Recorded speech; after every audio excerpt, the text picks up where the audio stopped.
Today is September 11th, 2022. My name is Kevin. I'm with the Houston Asian American Archive. I'll be talking with musician and scholar Dr. Julian Saporiti. He's toured with his indie rock band, The Young Republic, and he has a master's and a PhD in American Studies, which I think you recently um, received your PhD last year, right? Or this year. This year, yeah, just Yeah. got it. Oh, congrats on that. Oh, thank you. Thank you. So thanks so much for taking the time out of your day to talk with me today. Oh, my pleasure. Yeah, happy to talk about whatever you want to talk about. So I guess I have a few quick questions about some of your like early experiences, tailored toward like music, of course. You were born in Nashville, Tennessee, the music city. Can you tell us a bit about kind of some profound, I guess, like experiences you had there, maybe growing up, and maybe some of your earliest experiences with music? Yeah, I think it is a very profound experience if you're lucky enough to kind of be raised in the circles I was raised in, which was in the music industry. My dad worked as an independent like country music radio promoter, so he would drive around, way back before the internet, and like just find radio stations by their big metal towers and drop off a bunch of records he was hired to promote and get them to play it on the radio. All these local DJs around the South. And then he worked for Warner Brothers Records, big record company in Nashville, in the world, I guess. And so I had this really cool childhood of being around music all the time, by around professionals, like through my dad's job and stuff like that, and celebrity country music star people, but also just growing up in Nashville. I think it's one of the few American cities that has like a really distinguishable culture. I think less so now, maybe because it's gotten a lot bigger and then a lot hipper, which sort of evens things out. Young professionals need some kind of like floor of culture, I think. But Nashville is like this weird little like still kind of slightly farmy place in the 80s when I was growing up, at least right outside the city. But it had this cottage music industry that really wasn't that big of an industry, but it had its own TV networks and radio presence across the country. And then as my dad was in the 80s and 90s, it kind of grew to this larger international thing, sort of mirroring and shepherding the growth of Nashville itself. And so I kind of came up in this weird time in history, looking back as a historian now. But as far as like the profundity of my childhood experience, I would say it was very large, and a lot of that has to do with the artistic circles that I was raised in. My mom is a painter; she's a fine artist, and like I said, my dad's a musician, and so just having that. Well, I always tell my songwriting students having that entitlement to creativity was really important, and I think especially when you get into my field of research of like Asian American culture, that entitlement to creativity a lot of times for people like me who are like immigrant kids, or kids of immigrants and refugees, you don't get that. It's more of the keep your head down attitude. Like my fiance is half Asian as well, and her parents are doctors and lawyers, and I like most of the Asian kids I met, which wasn't a lot growing up in Nashville. But once I got to grad school, like by the time I was 30, it's like first time I was really around Asian people, Asian Americans. Um, Most of their parents were like investment people or insurance people or doctors or lawyers, and a lot of them had played music the way that Asian Americans do, like piano or violin, but that was more of like a mode of economic mobility. So even then it was kind of defanged from like the beautiful, dangerous, wonderful artistic passion that I grew up experiencing music as. Um, so yeah, I like your word, profound. I think everyone has profound childhoods, hopefully in some way or another. But Nashville, the combination of being around art and music, combination of like Nashville being a place that was very unique and interesting in the American city landscape at the time. Uh, I thought those all kind of added up to a very rich childhood, as far as the arts go. Yeah, and there's a quote I found somewhere that you said that, um, well, I quote, being a little bit of not fitting in Nashville, and then the burden of being an Asian kid in Tennessee. Um, can you share maybe some specific incidents where uh, where you're referencing this kind of experience, perhaps? Yeah, I think burden, if I said that, is probably too strong of a word. That sounds very academic-y. But like, yeah, there's certainly some unpleasant experiences that happen from a very early age on. Just like I remember one moment in particular that will always scar me, which I was like 5 years old going into the Walmart off Charlotte Pike in Nashville on the west side where I lived. And I was with I think I was with one of my parents. I forget which one, but we were walking in the entryway, um, and the sliding doors opened, and we were either walking in or walking out. But I remember we crossed paths with another little boy who was like my age, like 5 years old, and his dad, who was probably like 24 or something like that, but seemed very big to me at the time. And the little kid just took his fingers and pulled his eyes back and slitted them and started, doing all that like fake ching chong stuff that kids do to make fun of other kids. And just it felt like forever. It was probably 15 seconds, but still in the presence of like an adult, like because I don't remember my mom or dad, whoever was there, like really intervening or anything like that. Maybe they didn't even see it, but like to me that was like world defining in a way and kind of world crushing at the same time. And I think I now I remember just like there was like an adult man who was supposed to be fathering this child who like allowed that, and who knows, like perhaps thought it was funny and stuff like that, or so that was like very very fundamental. And little versions of that would happen in my friend group and at school regularly, at least a couple times a month. Just like little making fun of jokes, or ignorance to like make fun of like Chinese or Japanese people who were really the only Asians that people knew about back in the 80s and 90s, at least in Nashville. Um, and just like, yeah, it was pretty regular, kind of just getting these like barbs or slings and arrows, not intentionally. I love my friends I grew up with. I like the people of Nashville quite well, the ones that I grew up with. Uh, but like yeah, that kind of stuff just builds up, and it kind of like forces you to um internalize a lot of like disdain for yourself and how you look. And when I went to my first or my second school when I was like 6 or 7, there was another kid named Julian, and so we were really good friends just because our names were Julian. But he was like white, Aryan, blonde hair, blue eyed, and having this like namesake, or not namesake, but this shared name with this very good friend who was the epitome of like the all-American boy, was very difficult as well, and made me I just want to disappear. And that manifested, as far as a songwriter goes, into even at the beginning of my career, like you mentioned in that band, The Young Republic.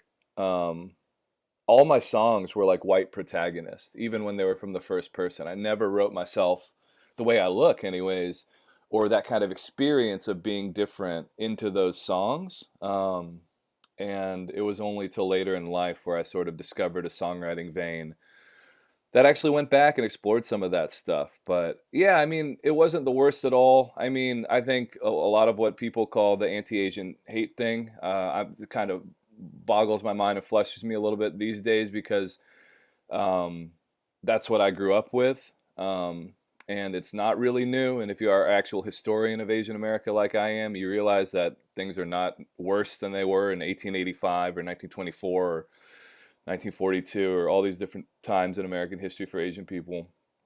And that was just kind of par for the course. It's like you get used to it, and it fucks you up a little bit. But also, yeah, I mean, it's something that I'm dealing with and hopefully dealing with well at this point. But yeah, it's something that kids shouldn't have to deal with. But I mean, like it was way worse to be a gay kid at my school growing up or something like that. Or, I mean, it's like the whole black-white dynamic in Nashville was pretty fraught when I was a child and still is to a certain extent.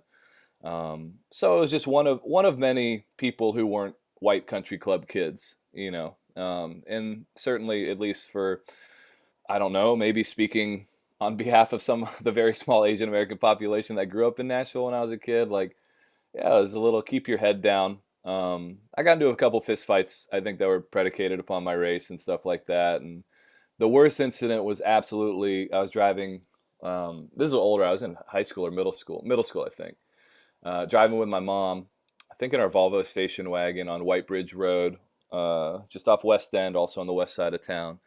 And this SUV of like frat boys pulled up, and they just started verbally abusing my mother. None of this like childish, like I can take the childish jokes and stuff like that, like I was talking about, but this was like verbal, horrific abuse that like is should be prosecuted, like horrible stuff, and that really hurt me deeply.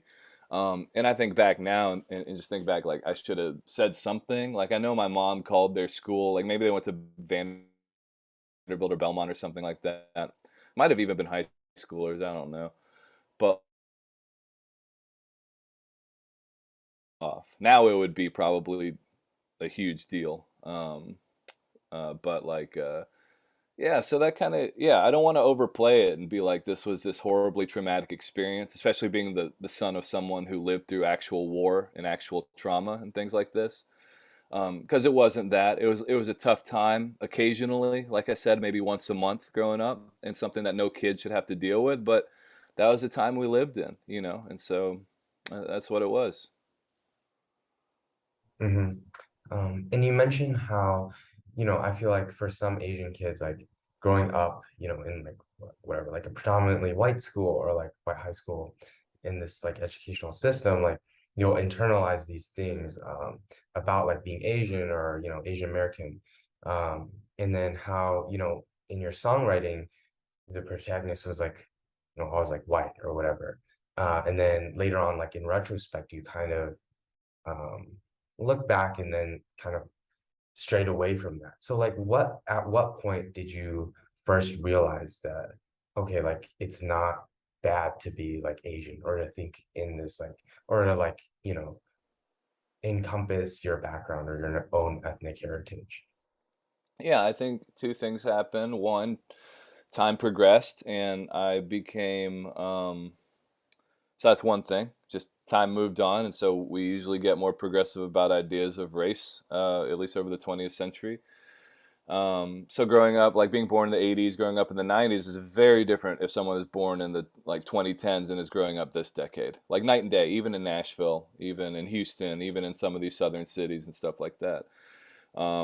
There's just way more cosmopolitan stuff, even if it's on the superficial level of food. Maybe you can get more in touch with your language, and it's less of a big deal to have an accent these days, which was huge. Like my mom has a French accent because she grew up in colonial Vietnam, and I got made fun of for that. Like not even like the Asian thing, like just like an accent period, right? Um, for a bunch of kids in my school who were all learning French and stuff. Anyways, I think time has progressed, and I think that it's massively better, and I wish people did had a better perspective on that. I mean, maybe if you grew up in the South in the '90s, it's more night and day about how far we've come on so many levels. Obviously, there's still a lot of two steps forward, one step back kind of stuff in our country. But aside from just the progress of time, kind of alleviating and like kind of creating moments of solidarity for me in media or on the internet and stuff like that as I grew older.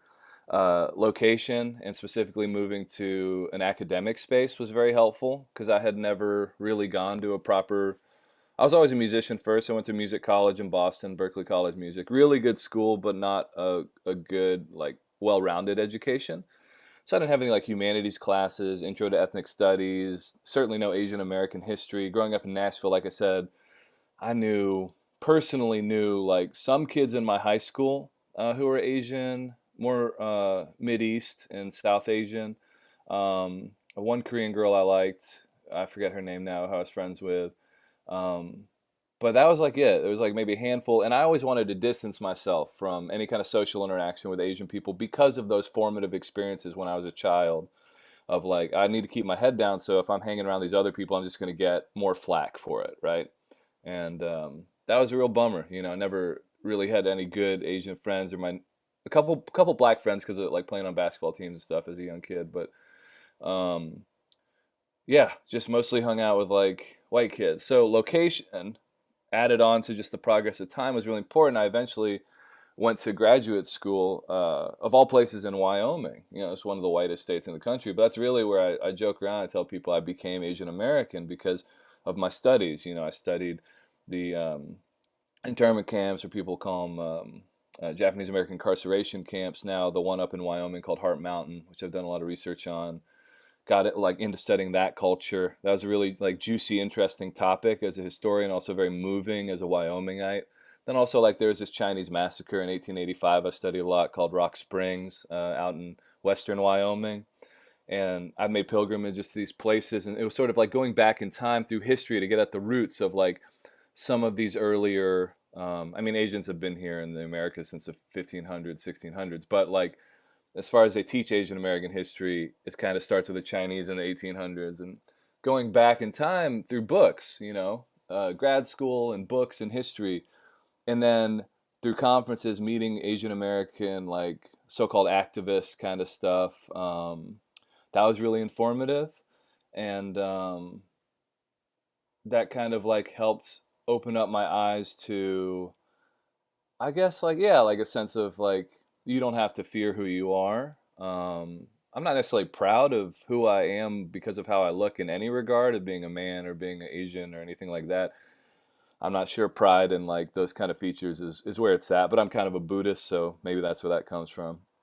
Um, but I think like, yeah, going to grad school in a more modern time was super helpful. And that kind of unlocked this kind of songwriting path that did shift my subject matter finally back to myself and people who looked like myself. And then I kind of had this like moment where I was like, oh, maybe I should write songs that I haven't heard before, and maybe that's a pathway to some kind of like feeling not more authentic. I hate that word, but I don't know, just feeling comfortable in my lyrics and the stories that I'm telling. And that's kind of where we are now. I mean, that's, yeah.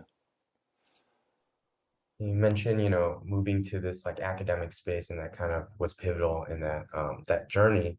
So, before you went to Berkeley, you studied jazz there. Um, and for a period of time you were touring, you were like you formed this band, the Young Republic. So what kind of, pivoted this like shift to academia kind of, or what kind of spurred your motivation to pursue, an American studies master's in the first place? Yeah, the band broke up, as all bands do, and I found myself in my mid approaching late 20s with very little life experience besides this one very deep well of like being a musician on the road and all the knowledge I had accrued as like growing up in Nashville, going to Berkeley, being in indie rock and punk rock bands and studying jazz, playing country music, and basically like being this huge reservoir of like American music. Like that I was like an expert in that at that point, just through practice, and also just I always liked learning stuff and reading liner notes and books about music.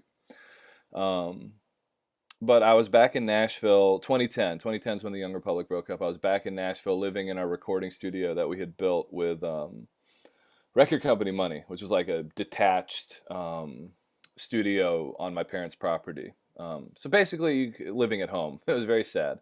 Uh, and I realized I wanted to learn stuff because I hadn't. I never finished a book, except for maybe Red Badge of Courage, and then my dad read me Lord of the Rings when I was a kid. But I always wanted to listen to records and watch movies, which I think are as equal forms of like learning and literacy. So I don't want to hate on that or say I was like undereducated. I was just educated in a different way, but I wanted to read some books. I wanted to read some history texts and classic literature and philosophy. So I went to the library, public library, just rotated around the city every day, and I'd always have a stack of 4 books every day, and I would pick like an art book, a philosophy book, a poetry book, a history book, and I would just skim through them, flip through them. I did that every day for a year, and I would go to all these public lectures that I could, whether it was at like the nature preserve and like bird walks or about the local wildlife or plants, and would go to the library for their free lectures. And I saw this guy named Mike Bess, who's a historian in Nashville at Vanderbilt University, like a modern French historian, but he's tenured now, so he's a futurist. And that's exactly why I was so enthralled with him, because I saw him one week. This is 2 weeks apart. I saw him one week at the Frisk Museum, this art museum in Nashville in downtown. And he was giving a lecture to accompany the impressionist exhibit, which was called like A Night in Paris or something like that. So he's talking about like Paris in the late 20th century, and I dig that because I'm a French citizen, the whole French colonial thing, and all my family lives in France now, my Vietnamese family. Um, so I'm very familiar with that culture. I like art a lot because my mom's a painter. And then the next week, I saw this guy, this professor Mike Bess, at the library giving a talk about technologies of the future, like solar sails, like sending us through space and weaponry. And I went up to him afterwards, like, "Hey, man, I just go to these lectures all the time because they're free." And so it's like me and all these old people in Nashville. And I was like, "This is so cool. How do you know so much about stuff?" It's like, what's your job?" He's like, "Well, I'm a historian, but I have tenure, and so now I'm a futurist. So I study whatever I want because I can do whatever I want." I was like, "That's cool." And we talked, and he said to come see him at office hours. And so I went to Vanderbilt University, and I talked to him, and we chatted, and I gave him one of my albums, and then he emailed me. He loved the album. He like really loved it a lot and listened to it, and I went to his office hour every week for a year at Vanderbilt. He was like so generous, and he really informed how I teach now. Like I just always remember that. It's always about the student first, whether they're in your school or not. Always take time to talk to a younger person who you might have some advice or can just like, help share that knowledge in a very democratic way. And he actually like told me to go just vagabond classes at Vanderbilt. So I was like sitting in on philosophy classes, class on the French Revolution, early American history, French language, all this stuff. I was probably taking a full freshman year course load, which I'd never gotten at Berkeley. And so that's kind of how I drifted into academia for music. I just said, I need to grow up. Not in any kind of financial way because that still hasn't happened, but in sort of an emotional way. I was very stunted. My relationships didn't work, like with women and stuff like that, because when you're start doing something at 17, like being in a rock band, and you don't do anything else till you're 25, you're still 17 years old. So it's been a big project of my life is eventually, Mike Best was like, "Hey, do you know about like getting a PhD or something?" And I had no idea because none of my dad's family on the Italian side had any kind of degrees, college degrees or anything. And then my mom, is a refugee. So like all the privilege she did have and the education her family had like went away when she came to the United States by herself. And so Mike explained to me, and he led me through, and he walked me through, and he helped me apply to these terminal master's programs that I could get into with only a music degree, like going to Wyoming. And then that eventually led me to this research, and that eventually got me into like a place like Brown University, which is a good school. Not my favorite now that I've been through it. I much prefer University of Wyoming. I guess I'm a state school kind of fella, but like, yeah, it was really this path. And then eventually just I realized music is how I need to express myself. So it kind of ended up how I shared my dissertation was through music. So it never went away, and I think has only gotten more interesting and stronger. At least my work as a songwriter, and that's where we are today. 12 years after that 2010 Vanderbilt vagabonding. But that's how I got into academia. I was just kind of wandering. It's like that's why I got into music because I was literally follow the sounds and uh, that's yeah I don't know there's some yeah I really like the wandering aspect of life and yeah like I'm not much richer and I still like basically live in this little detached dwelling behind someone's house in Portland now with my fiance. That's basically a music studio. So I haven't like in a lot of ways like moved professionally in a way that's probably legible to a lot of older Asian American people.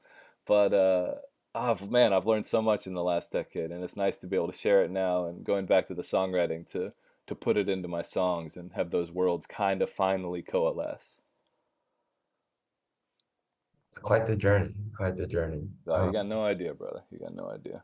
Uh, Um, so I want to backtrack to Wyoming, where you mentioned how kind of you went to places of Asian American history, kind of got in touch with being an Asian, like upon learning of Chinese massacres and, Japanese internment camps. Can you, I guess, tell us a bit more about your reaction, um, the moment you kind of stumbled upon, or not stumbled, but, came upon those sites and how it kind of influenced your work from there and your No No Boy project. Yeah, well, obviously the name No No Boy is taken from a Japanese American novel written in 1957 or published in 1957 by John Okada. This sort of lost, what some call great piece of early Asian American literature. Um, so that was like being enmeshed in those histories and then meeting people from those cultures, specifically the Japanese American community who had lived through the incarceration. Like talking to, gosh, I probably met like 300, 400 people at this point and done interviews with a lot of them.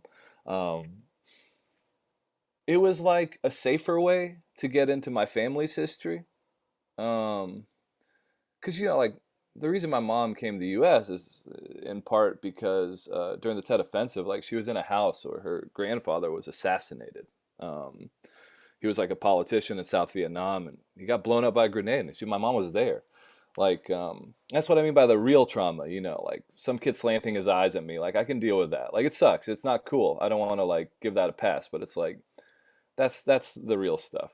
And that's hard to deal with. It's still hard to deal with. It's just like that amount of death. So something like the Japanese American incarceration allowed me to look at the injustice of our society on a much more manageable level, right? These are 10 concentration camps, real bad news, real miscarriage of justice, denial of constitutional rights, stuff I've dedicated my life in part to teaching and singing about. I have many dear friends who are in these camps, but these were not death camps. This was not being in the middle of the Vietnam War, or the Khmer Rouge, or any kind of like genocide. Um, so it was a very accessible way in to the shenanigans of the United States government that they've been pulling since the beginning. Whether that's like obviously Indian removal or slavery and all this kind of stuff. And so seeing people that kind of looked like me, especially in a place where I was one of the very few, again, one of the very few Asians in this place in Wyoming, and then talking to people who had been one of the very few Asians, but there was 10,000 of them in a camp in this state. And then also finding kinship with people who played music in these camps while I was leading a jazz band around Wyoming at the same, 75 years later.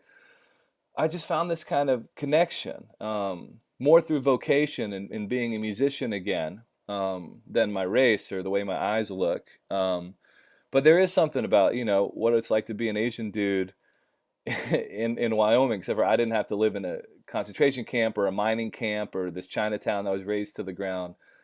So yeah, those kind of connections. And then also I worked with this author named Nina McConigley, who's half Indian, who grew up in Wyoming, and she wrote this really great award-winning book called Cowboys and East Indians, which is has some really just moving short story collection, and a few of them, the ones that focus especially on being like a little brown girl in Wyoming, I found like particularly instructive as a teacher, but also just as, again, like one of the lone people of color, so to speak, in this place. So yeah, I think going to these sites, making these pilgrimages, because I had learned about them first, right? I had um, studied them in books and at the museum on campus, but then actually going to Heart Mountain or going to Rock Springs, it was very moving because I would just spend hours on my own driving up there, walking around these sites and thinking about what I had read and what some other scholars call like activating the land,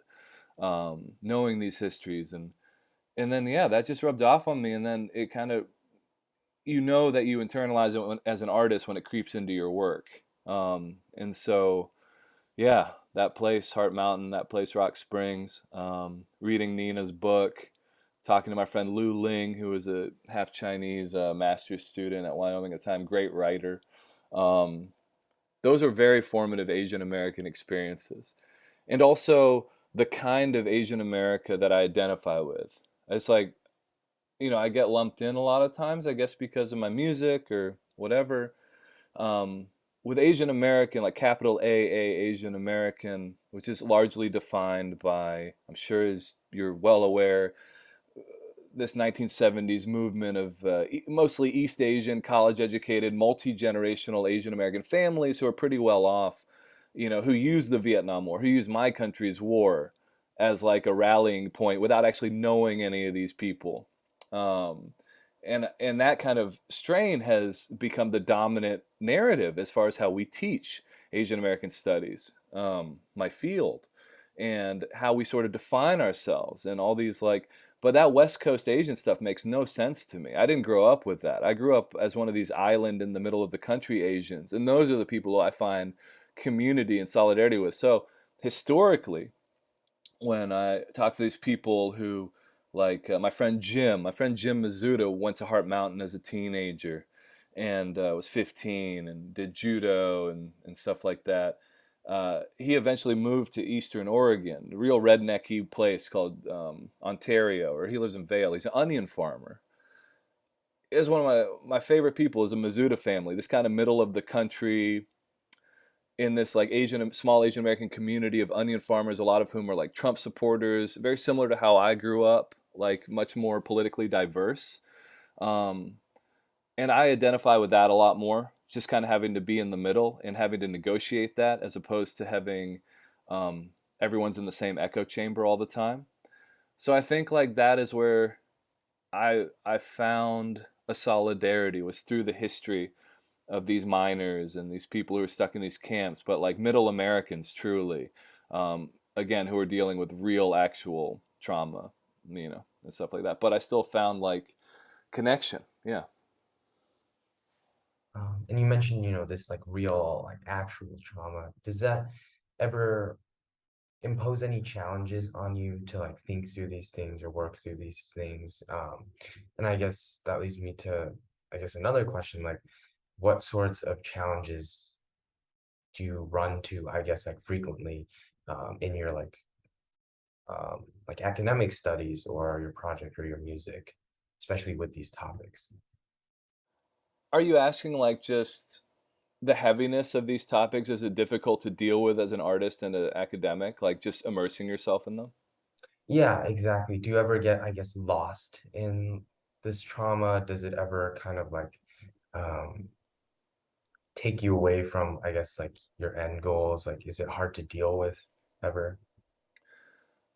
It did. It was, yeah. It was overwhelming when I first started with it. The way we teach ethnic studies, Asian American studies, is super negative. And as someone who's, like I said, become more and more just like mindful and I guess adherent to Buddhist practices over the last few years, like taking that part of my Asian Americanness and taking that seriously, which is not really talked about in the political Asian American circles. It's not a very Buddhist space. It's a very angry, kind of like self-indulgent space, in my opinion. And I've been there. I've been there for sure. Um, I think part of the reason why it's so angry is because you get a taste of this. You learn about Japanese internment. You learn about boat people. You learn about the Khmer Rouge. You learn about all these refugees. You learn about the exclusion of Chinese people and all Asian immigrants until post World War II. You learn about just the nonsense and the fuckery of the United States and how they've treated people from that continent. How there was basically, and still has been military occupation there for over a century straight, like no break in war or occupation in Asia by the U.S. government. You learn about all that, and that's gonna bother you. And if you take classes that only teach you the bad stuff and don't necessarily celebrate the joy, of those same incidents. So, for instance, like for me as a musician, latching on to the jazz band that formed in this internment camp in Wyoming, stretching your agency and learning lessons from the past, not only how negative and horrible it was, how they treated people who might have looked like you, but also how those people, even with limited agency, stretched their lives much further than you might be doing moping around in your college dormitory or in your office right now. And that's what's shifted, right? I still obviously understand and I learn and I continue to study the dark side of history because that's important. I want to be able to be someone who people can ask about it, and keep that knowledge alive. But at the same time, I want to tell people a more nuanced story. And that's been very helpful to focus on joy because, as I said, my family suffered catastrophic loss in a war that is still mind boggling to think about and very hard for me to deal with. But my mom in my family, when I talk to her and her sister, um, they tell me about the moments of joy amongst the trauma and death, actual death, right? And abuse and all this horrible stuff. And that's so important for me to balance how I view history. So that's been very helpful. But I'll be honest with you, Kevin, like when I first started doing the No No Boy project, I was learning all this history and then I was writing it into songs. And I was writing so this stuff that overwhelmed me. And I was going through the archives every morning for like 4 hours a day, like you do when you're a decent PhD student, and just collecting these stories. And I didn't balance anything out, right? There was no mindfulness, there was no middle path going on. So I just became overwhelmed by it. And I started writing it into songs, and at my concerts, I project these archival visuals of internment camps and refugees and stuff like this. And I remember I was literally down at the Mexican border because all this research really it culminated in like, well, what does it matter to study the history when there's, if I'm a family of refugees, if there's refugees today who are living in camps the way that my quote unquote people were, 50 years ago. So I went down to hang with those people and understand that more, and try to help, not just by illuminating the past, but actually touching the present. And I remember I was playing a concert for these people who had just gotten out of ICE detention centers, all these women and children at this, it's called the Holding Center in Laredo, Texas, right on the border, right off the Rio Grande. And I was singing songs, and literally I was looking at these children, from the Caribbean, from Central America, from West Africa, who had walked, some of them, all the way up Mexico, or they'd been captured at the border by coyotes and ransomed, and seen people get killed and raped in these basement dungeons, and then dropped across the border only to be picked up by ICE. And then I met them weeks after this while they're seeking asylum or trying to in the United States. And I was singing for these people, as well as like actually helping out and like buying clothes and stuff like that with some of my colleagues from Brown. And I just broke. I literally cracked in half at this concert. I was hallucinating. I was seeing all the archival images of these horrific moments of history that I study. These kids' faces from the internment camps or refugee camps, or war mapped onto these little kids right in front of me. It was like a layer of translucent masks, like 4 or 5 deep. I had so much stuff in my brain, and I had no balance because sometimes it feels more important to be angry than joyful, which is horseshit. I think it's important, like I said, you have to confront that trauma of the past and be honest about it. That's how you learn to move on. But you can't live there forever. It makes you a real negative person. A lot of my relationships disintegrated during this time, romantic, friendship, professional. I was just like broken. I've been in the hospital, in and out, over a course of like 3 years because of this. Just like physical manifestations of this stress and these ailments. And so that's why now I'm so, I guess, on point about specifying to myself the trauma that my family went through and the life of privilege that I can lead if I want, right? This is a very in vogue term for for a lot of my students, for the Gen Z kids, of like inherited trauma. It's an academic term, right? And I really latch on to thinking about the word inheritance in that case, because you can do what you will once you inherit something, financial inheritance or real estate or whatever. You can take that inheritance and you can reinvest it and you can grow it and build it, or you can give it away and you can, like, once you actually have dealt with it. And I think the same might be true, at least in my case, for the trauma I inherit from my family or from this culture. Once I deal with it, once I actually inherit it and take it on, who's to stop me from giving it away other than my own pretenses about being an important academic or artist, and I must be sad or I must like be meaningful by dealing with, heavy stuff. The work I do now is much more, yeah, focused on joy because it has to be. I remember this one woman, Marcella, who's a journalist in Mexico. I was at some writers retreat. They asked me to come sing some songs for the writers, at this fellowship. Like very like Pulitzer Prize winners, amazing people. I don't know why I was there. And Marcella covers um, mass graves in Mexico of migrants. The cartels just like kill people en masse if they can't pay ransoms and stuff like that. It's a whole thing. It's awful, like real bottom of the earth human experience stuff. So she's there finding mass graves, like dozens of people buried and hidden in the Mexican desert. That's what she does for work. I told that story. So I was down in Mexico, I was down in Texas, and I had this like panic attack. I couldn't deal with it. And I just like all these histories overlapped and they hit me like a tidal wave all at once. What do I do? Do I just quit? She's like, I don't know. Yeah, quit if you want, but like the way I deal with it, I want to keep doing this work. I think it's important, and I go see them. I go to the movies. Go to the movies once a week. Just turn off that brain. Not everything has to be heavy and important all the time. And in fact, you're not going to be doing sustainable good work.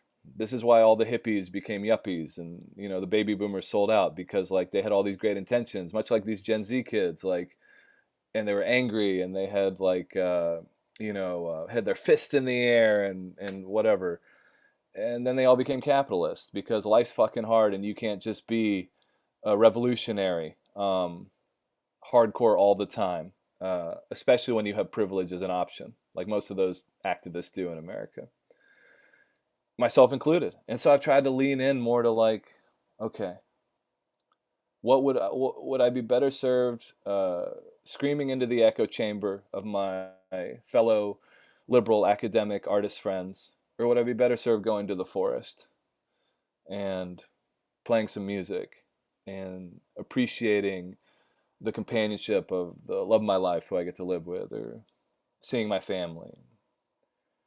And I've chosen the latter. It's just yeah, I'm a horrible Asian American activist now, which I think is quite funny because I see my music pop up on like Asian American activist playlists and stuff like that. So Um, so your journey with this project, Noodle Boy, and going through all of these experiences, um, it really took a toll on you. It's very apparent. Um, so did people around you, notice the kind of effect it had on you? Like, how about your parents? What were their reactions to, I guess, your studies and also your entrenchment in your work? well, I don't have a very close relationship with my family. Like, I talk to them quite often, but you know, when I haven't lived at home in Nashville, my mom lives in Portland now. It's probably the reason why my fiance and I are out here. Um, but I haven't really talked to my parents regularly for a long time. Neither of them come. They both come from very like not horrible, not great families. My mom literally comes from a family that got broken in half by war, so that's a thing. My dad's not very close with his family, and so we grew up in Nashville. The closest family members were 800 miles away down in Florida. There was no in the South, at least when I was growing up. Like I was very envious. All my friends had cousins. Their cousins were their best friends and stuff like that. I didn't really have that. So my French cousins maybe every other year, going over to France, and then family in New England, not very close with on my dad's side. Um, so yeah, I don't have a great support system. I have a wonderful partner now.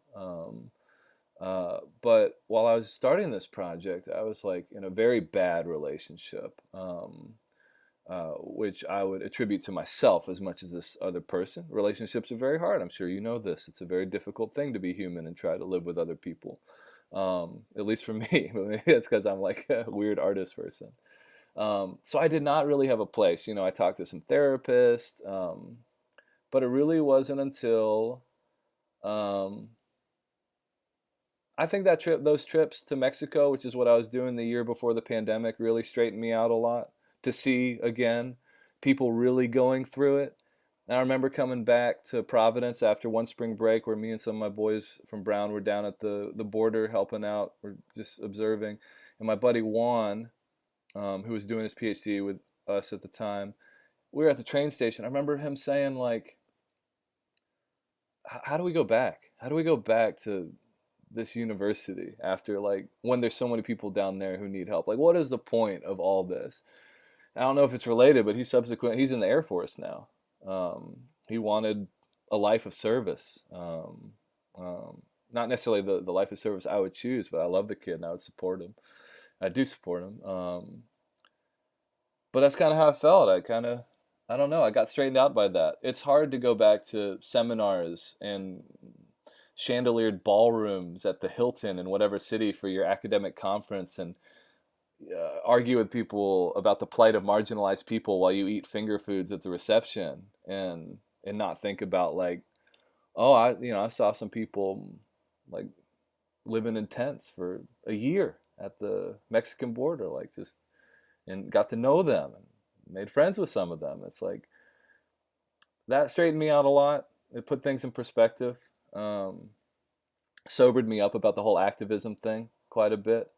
It's like I just don't march anymore. I don't do that stuff. Like I give my money, give my time. Like Amelia, my partner, she's in law school, trying to help in this kind of way. I still read books, try to educate, try to teach, but I pick my battles so I don't get stressed out. And then the other thing was Buddhism. I went to, do you know Thich Nhat Hanh? He was like this Vietnamese monk. He died recently, but it was my mom's generation, a little older of people, I guess a generation above, but he was a very famous Buddhist monk. MLK nominated him for a Peace Prize. Um, and I went to one of his monasteries in upstate New York for a week, and that sobered me up too. And met a lot of people who changed my life with what they told me. Um, and so, yeah, I find myself now still involved in a lot of these projects that I was really into when I started the No No Boy thing, like deep into Asian American academia, activism. But I've changed so much and for the better because it's manageable. And I think I can write these songs or at least, put out some of these songs for the rest of my life. Um, it's more sustainable and I can teach for the rest of my life and do this kind of like, I don't know, joy centered living, um, which will hopefully permeate like what other people call activism. Yeah. I was gonna ask a question about, well, you kind of touched on this already, how there's this, we say there's this rise in anti-Asian sentiment, how we're always focusing on, the hate and the negativity. Um, I was gonna ask you, how music and scholarship can help like rectify this issue, but like now, it's not so clear, like you can't just focus on negativity or, trauma. There's also joy in that. So like alternatively, like you're bridging this like gap between cultures through music and scholarship, but what kind of advice do you have for individuals who are interested in doing the same thing, really?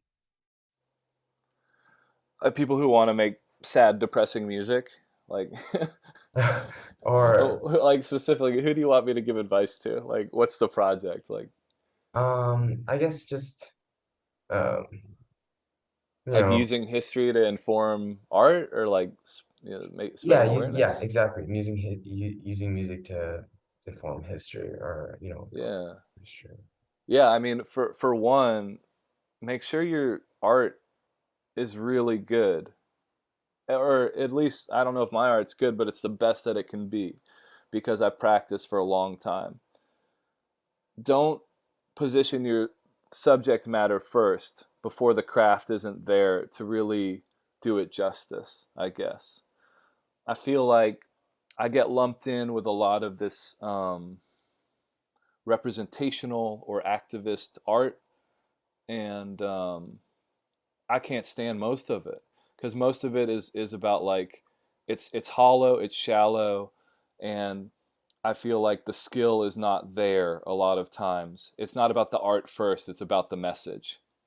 Um, and I think that stuff will fade. I think we're in a moment in history that people will look back on in 50 years and be like, wow, that was quite embarrassing. The way that people were politicizing the internet and just yelling at each other constantly, liberals and conservatives. And I see a lot of what's happening as far as like media and artistic practice and people who like use art to sell stuff, like using this representation moment that we're in. So that's like my first advice, like make sure your art's really good. Like follow your muse first, like detach yourself from your identity, whatever you think it is, and make sure it's just like you're in touch with like the craft of what you're doing, whether that's storytelling or whether that's music making or painting or movie making. Make sure just like the fundamentals of your craft, like narrative or light or sound or rhythm, are practiced and done well.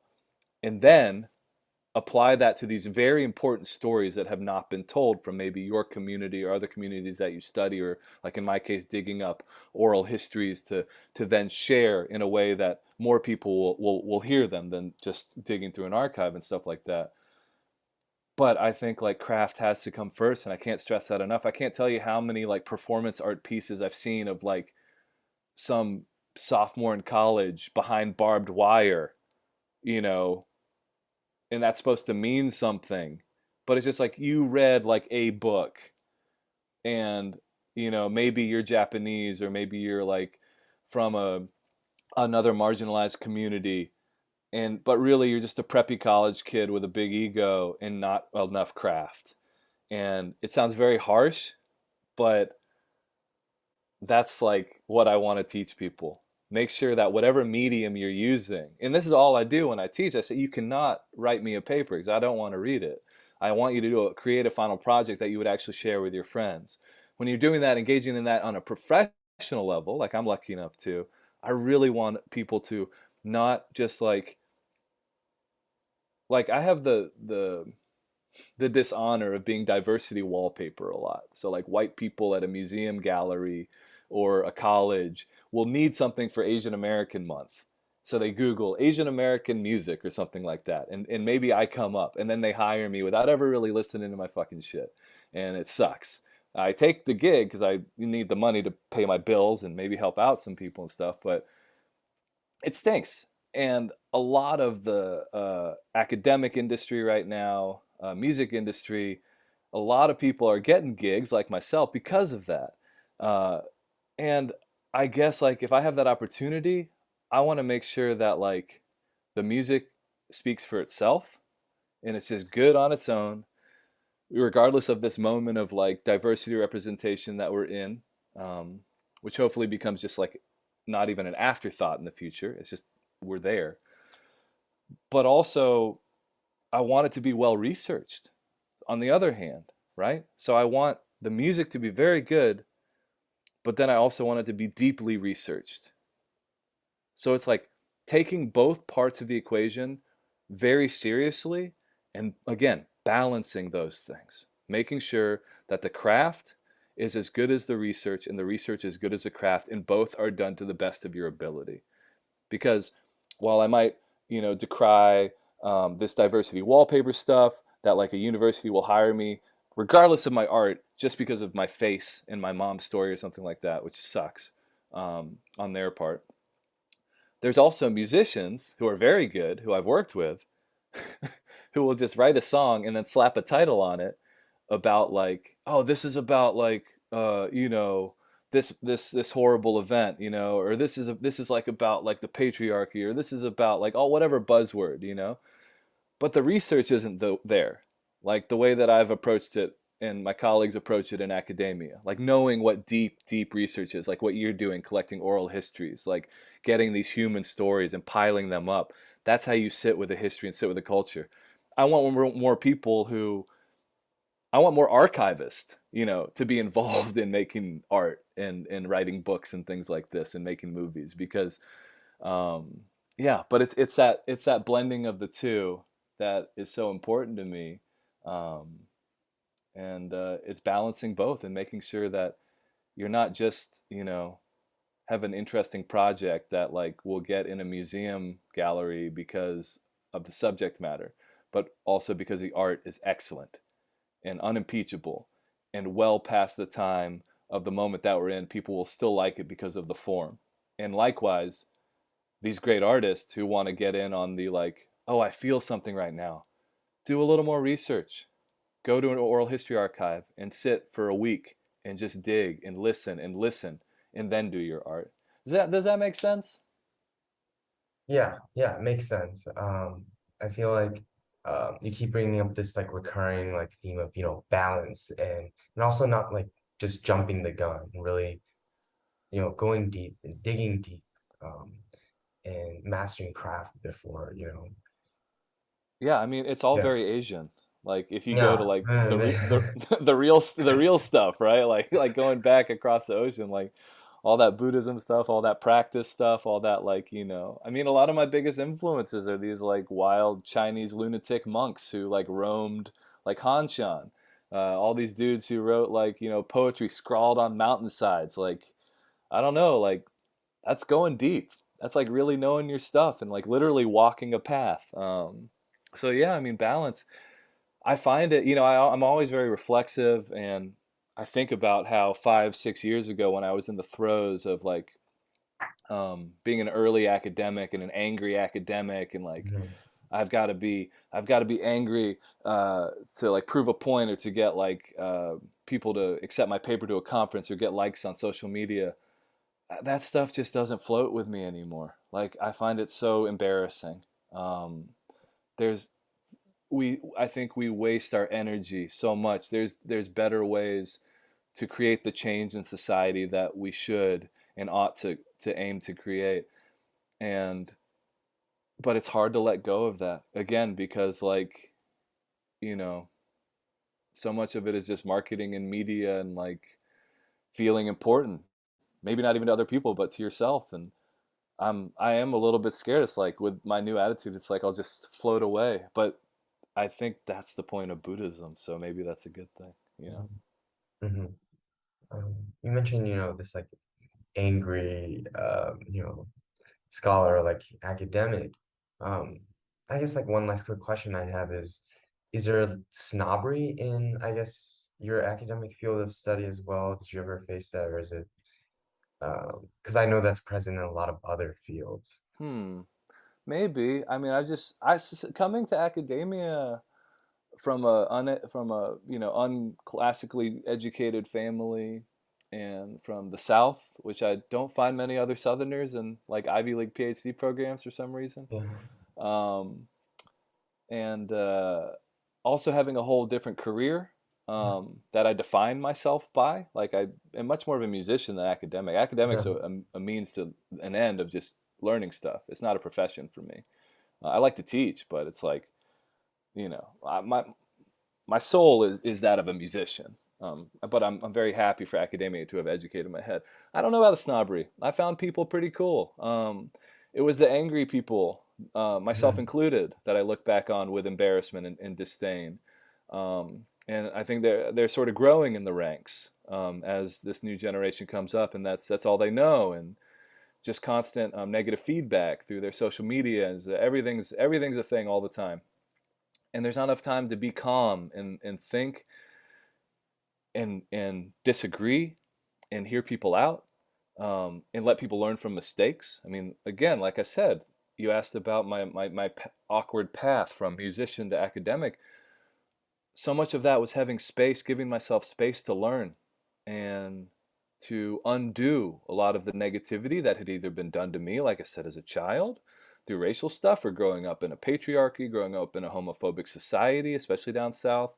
All of these like kind of gnarly, not great cultural strains that were thrust upon me, and how that inhibited my emotional growth as a man, as a person, in relationships, both platonic and romantic. A lot of my life has been trying to learn more so I can reset, empty out, undo, and do better. And that's a long Mhm. process, and you keep making mistakes, and you hurt people's feelings, and you get hurt by people. That's what it is to be human. But I feel like I haven't felt that there's room for me in academia.